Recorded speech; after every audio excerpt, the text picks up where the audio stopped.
दोस्तों, भारत के इतिहास के बारे में पढ़ते पढ़ते मुगलों के बारे में हम बहुत कुछ जान चुके हैं, लेकिन मुगलों से टक्कर लेने वाले भारतीय योद्धाओं को अक्सर भुला दिया जाता है। मुगलों से दो दो हाथ करने में राजपूत और मराठाओं के अलावा कुछ मुस्लिम योद्धा भी अपना नाम इतिहास में दर्ज करवा चुके हैं। ऐसे ही एक योद्धा थे शेर शाह सूरी, जिन्हें शेर खान के नाम से भी जाना जाता है। भारत में मुगल सल्तनत की शुरुआत बाबर ने की थी। धन की जरूरत ने बाबर को फरगना से निकलकर हिंदुस्तान पर हमला करने के लिए मजबूर कर दिया और 1526 में पानीपत की पहली लड़ाई में बाबर ने इब्राहिम लोधी को हराकर भारत में एक नई सल्तनत की स्थापना की। अपने बुलंदी के दिनों में इस सल्तनत के कब्जे में दुनिया की 1/4 से अधिक दौलत थी। इस सल्तनत का क्षेत्रफल अफगानिस्तान समेत लगभग पूरे महाद्वीप में फैला हुआ था, लेकिन मुगल सल्तनत को हिंदुस्तान में खड़ा करना आसान नहीं था। साल 1530 में बाबर दुनिया को अलविदा कह गया और उसके बाद बादशाह की गद्दी पर बैठा उसका बेटा हुमायूं। और जिस एक शख्स ने हुमायूं को हिंदुस्तान छोड़कर भागने के लिए मजबूर किया था, वो थे शेर शाह सूरी। लेकिन फिर हुमायूं ने दिल्ली की सत्ता को वापस हासिल कर लिया। आज के वीडियो में हम बात करेंगे हुमायूं और शेरशाह के बीच हुई चौसा और बिलग्राम की लड़ाई की, और आपको बताएंगे कि कैसे दर दर भटकने के बाद हुमायूं फिर से दिल्ली का बादशाह बन सका। लेकिन उससे पहले अगर आप पहली बार अजब गजब फैक्ट्स चैनल पर आए हैं तो चैनल को सब्सक्राइब कर लें, ताकि आगे भी हम आपके लिए ऐसी ही वीडियोस लाते रहें। हुमायूं को किताबों से इतना लगाव था कि जंग से लौटकर पहला सवाल यही पूछता था कि मेरी किताबें तो ठीक है ना। दिन में 3 बार अफीम भी जरूर लेता था। अब आप उसे नशेड़ी मत समझ लीजिएगा, क्योंकि उस वक्त अफीम लेना आम बात रही होगी।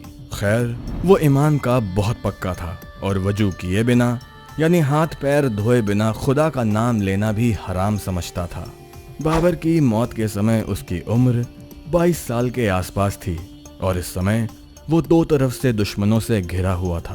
पूर्व में बिहार पर शेर खान और पश्चिम में गुजरात पर बहादुर शाह का कब्जा था। क्योंकि बाबर ने अफगानों को हराकर दिल्ली के तख्त पर कब्जा किया था, इसलिए अफगानों के साथ मुगलों का 36 का आंकड़ा था।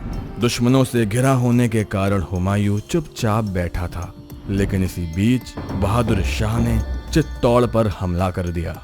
वहां की महारानी कर्णावती ने राखी भेजकर हुमायूं से मदद मांगी।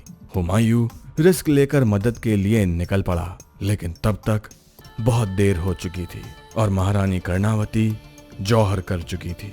ये देखकर हुमायूं गुस्से से आग बबूला हो गया और उसने गुजरात पर हमला कर बहादुर शाह को वहां से खदेड़ दिया। एक तरफ दुश्मन को हराने के बाद अब बारी थी दूसरी तरफ के दुश्मन से लड़ने की। ये लड़ाई आसान नहीं होने वाली थी, क्योंकि शेर खान ने बंगाल पर कब्जा कर अपनी ताकत बढ़ा ली थी। जिसके बाद हुमायूं का शेर खान से मुकाबला चौसा में हुआ, जिसे चौसा की लड़ाई कहा जाता है। बिहार के बक्सर से 10 किलोमीटर की दूरी पर चौसा का मैदान है। गंगा नदी के दक्षिण तट पर दोनों सेनाएं एक दूसरे के सामने थी, लेकिन एक नदी दोनों का रास्ता रोके हुए थी, जिसका नाम था कर्मनासा। युद्ध विशेषज्ञ मानते हैं कि मुगल अच्छी पोजीशन में थे, लेकिन क्योंकि वो जौनपुर और चुनार में अफगानों से हार कर आए थे, इसलिए उनका मनोबल गिरा हुआ था। दोनों सेनाएं उसी स्थिति में 3 महीने तक खड़ी रही। हुमायूं को भी लड़ाई में जीत की आस कम ही थी, इसलिए उसने अफगानों से संधि की कोशिश की।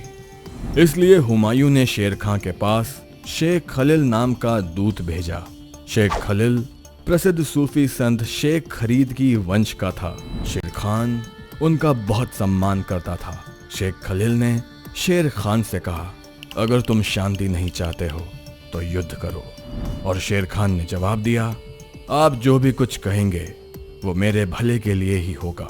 दोनों के बीच संधि की शर्तें तय हो गईं, जिसके अनुसार शेर खान ने हुमायूं की अधीनता स्वीकार ली। इसके बदले में उसे बंगाल और बिहार की रियासत मिल गई। पर शेर खान इतने से संतोष करने वाला नहीं था। उसने शेख खलील को अकेले मिलने के लिए बुलाया।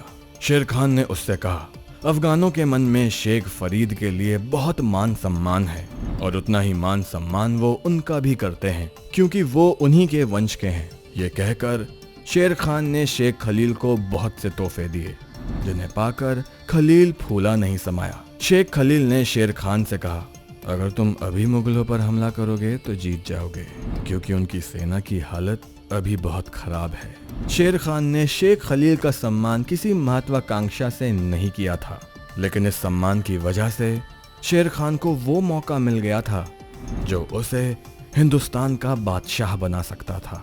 मुगलों को हराने के लिए शेर खान ने पहले उनका विश्वास जीता। उसने मुगलों तक पहुंचने वाले रसद में खलल डालनी बंद कर दी थी और खबर फैला दी थी कि वो चहेरू सरदारों से लड़ने जाने वाला है।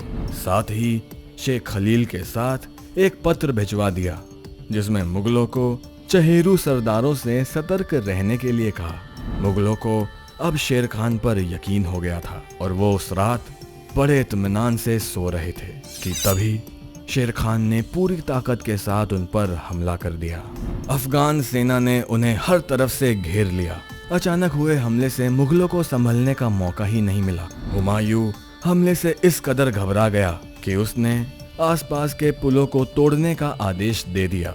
ये एक बड़ी भूल थी, क्योंकि अगर पुल ना तोड़े होते तो वो भाग सकता था, पर अब लड़ाई के अलावा कोई और चारा नहीं बचा।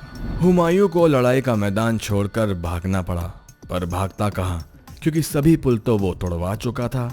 इसलिए वो घोड़े समेत ही नदी में कूद गया। मानसून आने के कारण नदी का बहाव तेज था।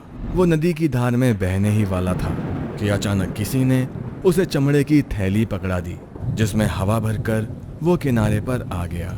हुमायूं की जान बचाने वाले शख्स का नाम निजाम था।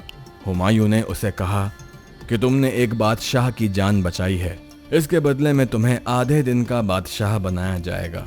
जब हुमायूं आगरा पहुंचा तो उसने निजाम को आधे दिन का बादशाह बनाया भी।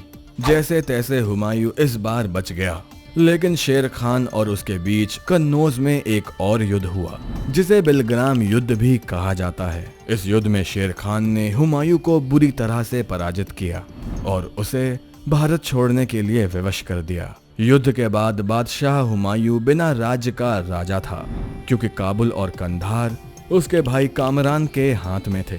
चौसा की लड़ाई के बाद ही शेर खान ने खुद को शेर शाह की उपाधि दी और बन गया शेर शाह सूरी।